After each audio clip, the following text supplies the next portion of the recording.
నమస్తే, మీ రాజ్యలక్ష్మి. ఒకే ఒక మాట నా జీవితాన్ని మార్చిందండి. నేను ఎప్పుడు చదువుకోవటము, ఏదో ఒకటి నేర్చుకోవటము, ఫ్యామిలీ వర్క్ తప్ప నాకు వేరే ప్రపంచం ఉండేది కాదు. కానీ స్పిరిచువల్ గురువులతో దీనికి నేను వెళ్తూ ఉండేదాన్ని. ఒక లాక్డౌన్ టైంలో మాత్రం జూమ్తో కనెక్ట్ అయ్యి ఎంతో విలువైన విద్యలు ఎంతోమంది గొప్ప గొప్ప గురువుల దగ్గర నుంచి నేను నేర్చుకోగలిగానండి. వారందరికీ కృతజ్ఞతలు. వాళ్ళందరూ పెద్ద పెద్ద డాక్టర్లు, ఐఏఎస్లు, వాళ్ళ ఫ్యామిలీ, వాళ్ళ ప్రొఫెషన్ వదులుకొని ఎంతో లక్షల కోట్ల మందికి వాళ్ళ సేవలు అందించారు. ఆ క్రమంలో నేను కూడా నా సేవలని ఈ హెల్త్ ఇష్యూస్ ఉన్న వాళ్ళకి శారీరకంగా, మానసికంగా నేను అందించగలిగాను.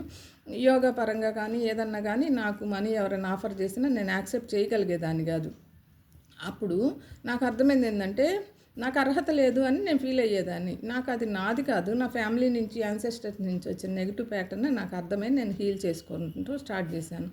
ఆ క్రమంలో ఒకసారి మా హస్బెండు ఆయన నెగిటివ్ ప్యాటర్న్స్ ఏంటంటే మనీ తేవటం, అప్పులు తేవటం, జనాలకి పెట్టడం, బిజినెస్లు పెట్టడం, నష్టపోవటం, అందరూ మోసం చేయటం ఇలా ఉండేదన్నమాట. నేను ఒకసారి ఒక మాట చెప్పాలని చూశాను.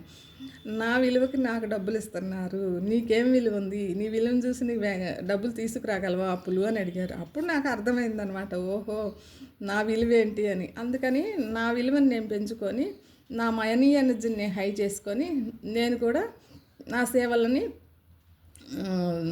అవసరమైన వారికి అందిస్తున్నారు. ఇలా నాలాగా ఎవరు ఇంత వయసు వచ్చినాక నాకు అవేర్నెస్ వచ్చింది కాబట్టి నాలాగా ఎవరు ఇబ్బంది పడకూడదని నేను నా సేవలను అవసరమైన వాళ్ళకి అందిస్తున్నానండి. ఎవరికైనా అవసరమైతే మెసేజ్ చేయగలరు. ధన్యవాదాలు.